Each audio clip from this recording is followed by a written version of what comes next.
Bidemi Alaran, how you doing, man? I'm very well. Nice to have you on Nigerian Real. Thank you. It's my pleasure.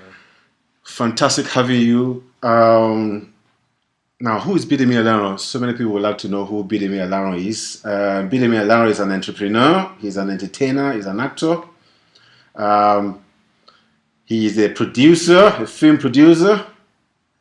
He is a master of ceremony and he's a comedian. Let me put it this way. What do people know you by? You've got so many things going. Um, you co-produced a film called Imala. So, what would you say you are best known for? Um, First and foremost, for those who've known me from way back, they see me as an actor, Mm-hmm. first and foremost. But more recently, and say in the last decade or more, Yep. it's been in the comparing in the MC category. Okay. So those who know me recently know me as an actor, MC. But those who've known me from way back know me as an actor, comedian. Okay. Okay. What out of all those that what are you most proud of? What would you say you're most proud of? Um, I would say that I'm a complete package, Okay. and without gainsaying, my boast is in the Lord. Mhm. The ones, the things that you already know that you know to do, they're no longer potentials because you've actualized them. So each passing day, the Lord is helping me to realize that I have more inside of me that I haven't done, and I should count the things that I've done as just things that have been revealed and have been implemented. And I want to die empty. Excellent, excellent. I failed to realize. Well, I forgot to mention that Bidemi again is a motivational speaker. So I'm sure you're already feeling that side of Bidemi. Now, I always ask my African guests this question: are you proud to be an African? Um, without being funny, of course I'm proud to be an African, and I'm looking forward to a day where they will not see blackness in Africa or third worldness in Africa, because if a child delivered starts to go to school and at the age of 11 still behaves like a 3-year-old, well, you will have to play, you will have to you will have to fast, you'll have to begin to find out where it went wrong. So I'm believing that one day Africa is going to get to the point where, even without asking, you would introduce me as a proud African from Nigeria but who resides in London. So, why do you think Africa is where it is today? Why is Africa categorized as third world? Anything that is third, first and foremost, cannot be first Mm, and cannot be second. mm. Yes, first is the best. First is the best. Second is second best. Many people don't even remember second. Who They comes don't. second? Thank you. You're either first or last. Yes. You with me? Now, I think the problem with Africa has been more in leadership, but it will be unfair not to look at the citizenry as well. Like a friend of mine, Usman, said this morning, we were chatting in an informal session. Because I know that I have a right, I can leave Vodafone today and go to T-Mobile and so on and so forth.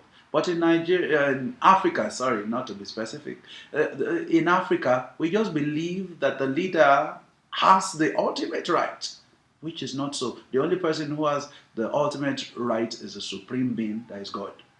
Now, we have gotten it wrong because we have settled for mediocrity for too long. Okay, he fought independence, and so he should be leader and be leader until he dies, and he will not die there. His wife or his children take over his family, and then he goes in a recycling cycle. And then the ones who are fit to rule are not there. Corruption. Mm. That's a cancer that is incurable. Even if the Englishman finds cure for real cancer, it will take God Himself to heal Africa of the cancerous or the disease called cancer that is sitting in the annals of our body politic. I have this thought that goes through my mind anytime I think of the challenges that has bedeviled Africa and Nigeria to be specific. Do you think the slave trade has anything to do with it? You see, there's okay, because I know you have the household of faith as well. I would say there's nothing that's happened by accident with God. Everything that has happened to Africa, to Nigeria, to the human being as well, has been because God allowed it for a purpose. If slave trade had not been, we would not have known how to fight for freedom. There would have been no Zambia shall be free by Kenneth Kaunda. There would have been no independence by our fathers like the Awolowos, the Azikwes, the Kenneth Kaundas, the Nkrumahs, Kenyatta. So it was that the African would not be complacent and assume that everything had to be on a platter of gold. So it had a defect, and it had we're not in slave trade anymore. We're the ones who are enslaving ourselves now because somebody is taking what belongs to the entirety of a nation and putting it in their personal pockets. But what are the citizens doing about it? that is the issue. You mentioned that. That's the problem. That we tend to blame the leaders all the time. But what about the citizens themselves? Okay. NigeriaReal is, we kind of, I kind of focus on the attitude and the mindset of Africans. Now, do you think the attitude and the mindset of Africans has encouraged the type of leaders we breed? Yes, I think so. Now, we still, and we do respect, even for those of us in the diaspora, I keep saying to many people call themselves community leaders and blah, blah, blah, blah. Most of us are opportunists. You let them take somebody who is clamoring to be a community leader here to Nigeria and infiltrate the system, he becomes like them straight away. So that you're talking about someone who is outside Nigeria going back to Nigeria becomes like them? Yes, because it's either you become like them or you don't survive and run back. And I'm sure you have an example. Even I that I'm talking across the table to you here have an experience of having gone there. They don't see you as part of them anymore unless you become them. But what is the problem? The problem itself is the leadership is not honest. The citizens are not honest. If you have somebody in government who is an uncle, all you're thinking about is, while uncle is there, let us try and see what we can do, because when uncle is gone, this hope is gone. Now, why? We've lived in Britain. I'm talking for myself now, not that I'm very proud of it. I came in 1992, July to be precise, and I'm still here after how many years? You with me? Now, the heart of the matter is the prime minister when I came in is different from the prime minister now, but the laws have not changed. The etiquette of the people have not changed. The mindset of the people have not changed. You disobey, you get flogged. You drive on the wrong side. Literally. You get me? You drive on the wrong side, or you overspeed. You still get. It doesn't matter that the is now dragons that are speed cameras. The same offense still exists, and the same law applies, and is entrenched. There's a backing for the law. So there's a structure in place. That's it. We're a structureless society in Africa. For now, with due respect, maybe we're trying, but we're not trying enough. Because the people can say no to anything, but because we're all, please, who wants to die? Oh, please, let's not stir the nest. Let's just accept it. That is what has happened, bedeviled the African society. and then somebody just take authority and says they won't complain anyway. So let's just get on with it. That's how our mindset have been until the consciousness. No matter who fights corruption in Nigeria, in Africa, unless the people themselves support. You've seen people criticize even someone who is taking someone that has supposedly, stolen money, or who they say is a personal vendetta because of blah blah blah blah blah. So is the community in partnership with the leadership? The answer is no. And until the answer becomes, Amos 3:3 says, unless two be agreed, can they work together? The answer is a blatant no. I see you feel pained talking about the issues. I do, because I'm not supposed to be here. And I apologize. Thank God for Britain. Thank God for the United Kingdom. Thank God for exposure. Now I've seen two sides.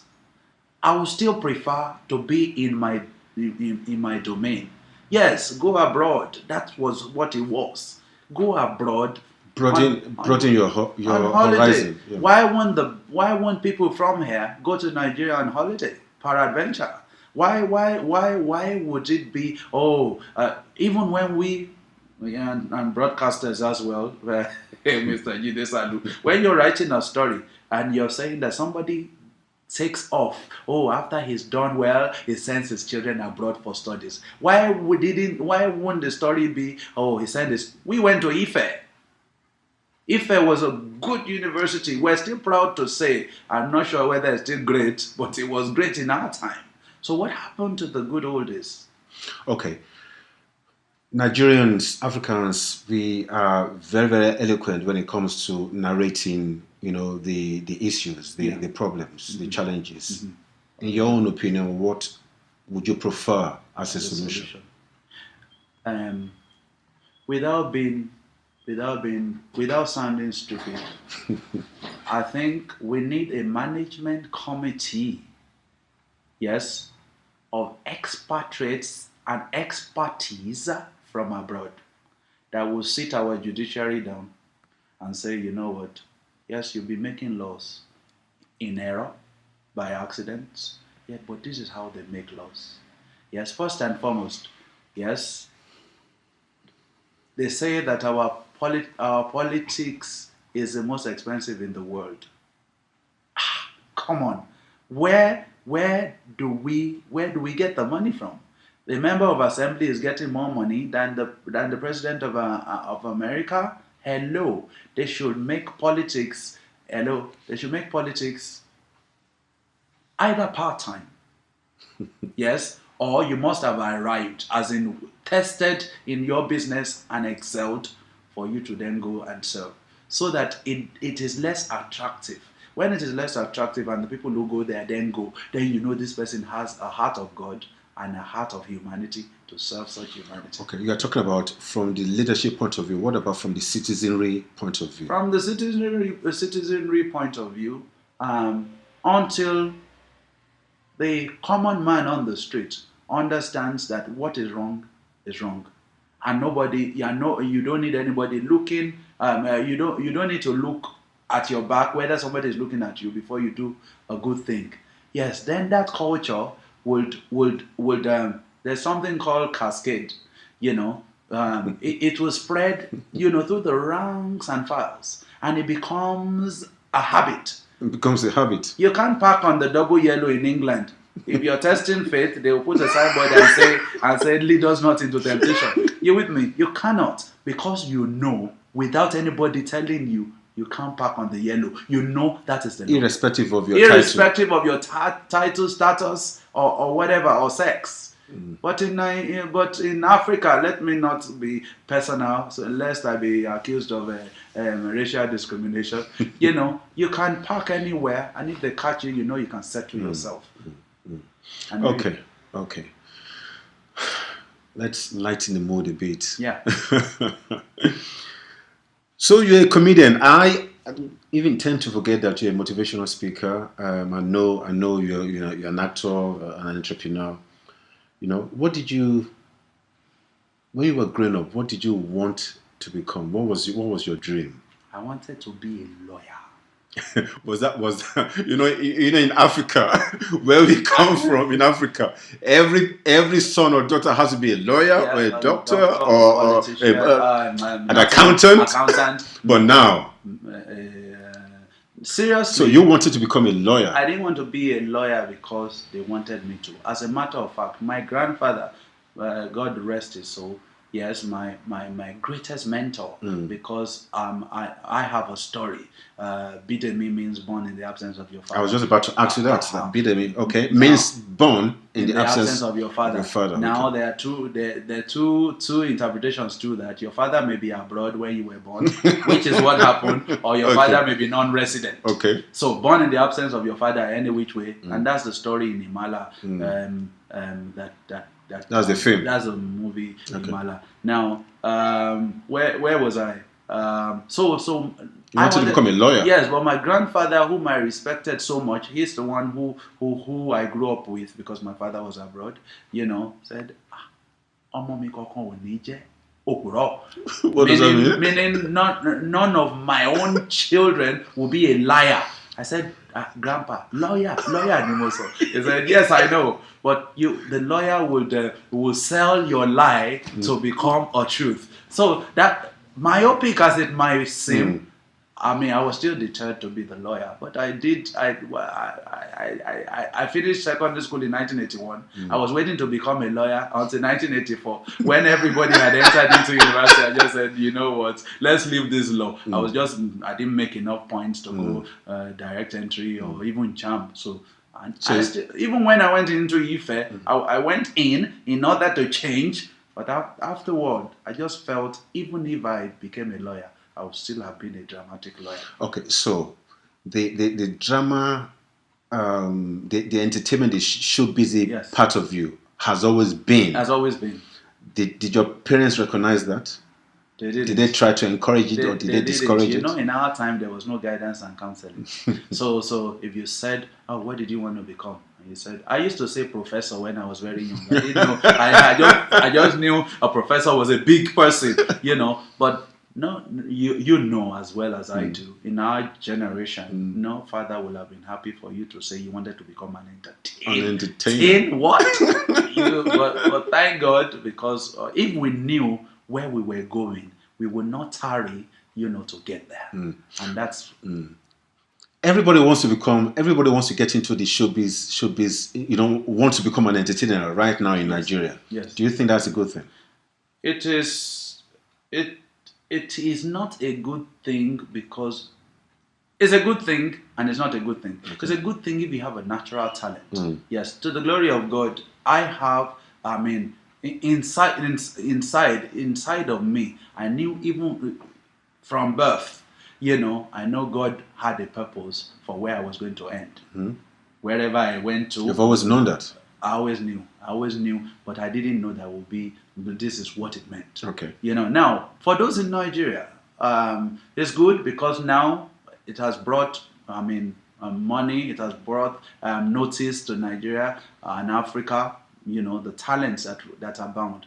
But because we just do a 1 minute, one album wonder and so on and so forth, people find themselves by chance, they discover serendipity, the English one calls it. And so once it is not a talent that is harnessed, you just do what you have for that time and then it fizzles out.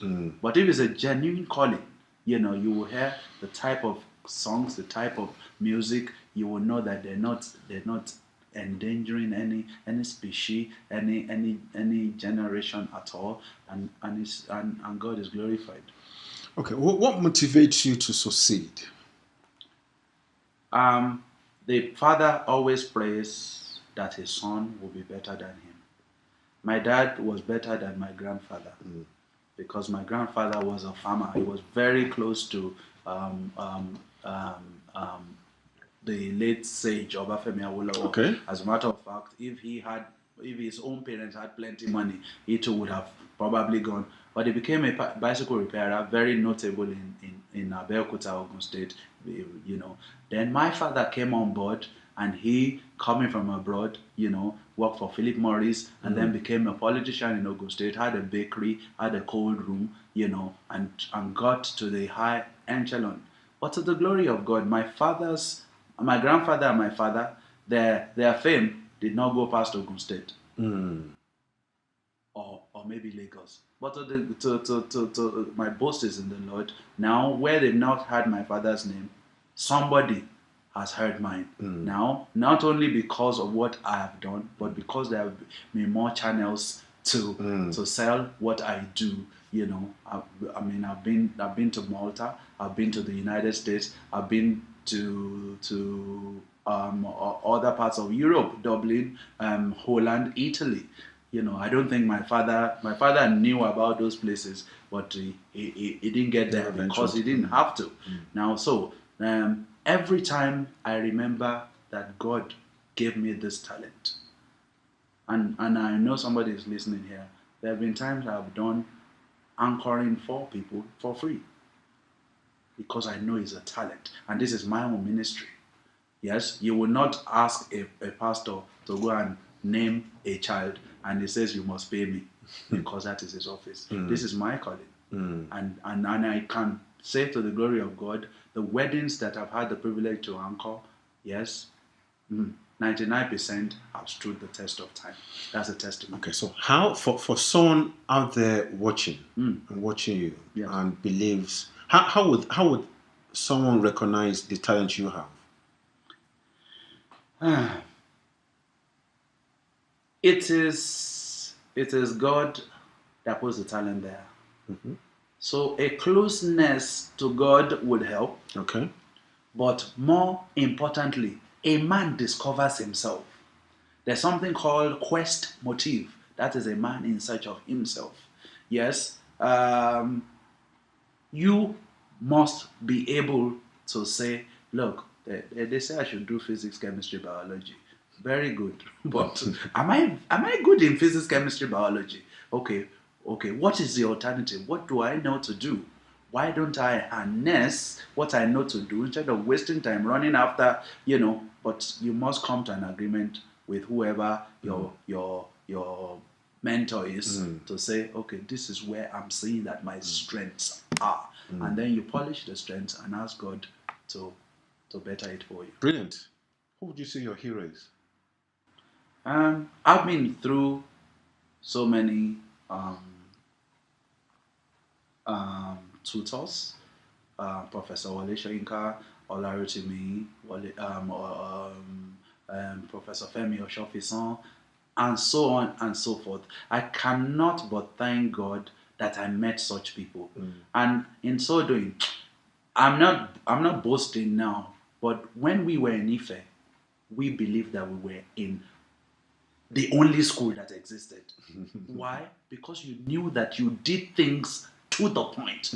I watch films now, I watch actors now, and I'm thinking, hello. Nigerian actors. Oh my word. The Nollywood industry. Oh my word. Thank God. We should be claiming Nollywood because we're the ones who studied, you with me, at the detriment of abuse from parents, from home, from friends. Oh, this is what you are doing.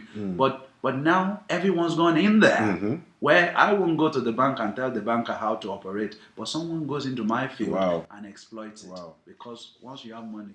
But we still need those who are tutored in the art of something to do it. And that is one of the problems that the country or the continent Africa is having. Wrong people doing right things. That's interesting. Wrong people doing right things. What keeps you awake at night? Hopefully it won't be the problems of Nigeria. What keeps you up at night? It's probably, you say it's not the problem of Nigeria.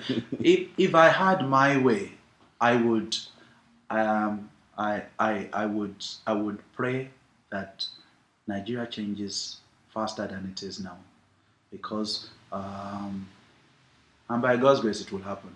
Now, what keeps me awake? I believe that what I am doing should transform to money earlier than it is taken. But then I am still of the household of faith, because I know that anything that God has said must come to pass. So I'm waiting for my time. As per getting while you're at it, yes, people are knowing you. Keep doing the right things. Keep believing, and at the end, it will speak. Brilliant. Let me ask you this interesting question. If you could put a quote or anything on a T-shirt that you're wearing, what would it be? Aspire to be the best, because at the end, that is your legacy. That is your legacy. Aspire to be the best. Okay. Finally, Bidemi. Yes. Think of a 20-year-old Bidemi Alaran. What would you do differently? What would you tell the 20-year-old? How would you advise the 20-year-old Bidemi Alaran? Okay. Now, we made mistakes, and thank God the mistakes did not consume us. Yes. First and foremost, the God factor must not be taken for granted in anybody's life. And the 20-year-old is the year where it's about the year where you can make or mar your destiny, your future, your God-given purpose. So it is good to be focused, to trust God. Well, it may be difficult to say to serve God, but in any way, pray that you are within the calling of God for your life, so that you don't miss it. God is a God of a second chance, but some people don't get the opportunity of the second chance. We thank God that we did. So for a 20-year-old, for the 20-year-old Bidemi, you would tell the 20-year-old Bidemi to move closer to God. Move closer to God, because that's where the direction comes from. Say, seek ye first the kingdom of God and His righteousness, and other things will follow. If we knew that then, that it wasn't that our parents were forcing us to church, we probably would have been better now. But we all find out by ourselves. But if we find someone who can tell us, then it helps. Brilliant. It's been very interesting having a chat with you. Very nice. I'm sure you enjoyed it. Who would you recommend our approach to appear on NigeriaReal? Because the whole point is to invite guests such as yourself that have done very well, doing very well in their endeavor, and that can inspire the seedlings, the young Africans, and to actually, for the non-Africans that are that are watching NigeriaReal, for them to know that there are Africans out there that are actually doing very well. We're not happy with what may be happening in Africa. Proud to be Africans. But hey, we are telling our story. So if who would you recommend to appear on NigeriaReal? I would say that any I mean, this is a program that's worthy of recommendation. So as I'm with you now, on top of my head, I may not be able to say this person, but by the time we speak again, I will give you a list of loads of persons that could be motivational, inspirational, and worthy of being spoken to. Excellent. Because I feel humbled that you brought me, because I know that people are doing better than me. But thank you for the privilege, and I believe that I've been able to say something that may change somebody. Brilliant. Or may aspire someone to do even greater exploits. Bidemi, it's been a pleasure having you on NigeriaReal. Yeah. Well, this is me, Don, NigeriaReal. Bidemi Alaran has been my guest today, and I'm sure he's spoken. You must have picked up a few things that would inspire you on your journey. Till we meet again, don't forget to subscribe. NigeriaReal, follow us. Thank you for watching. God bless. Bye for now.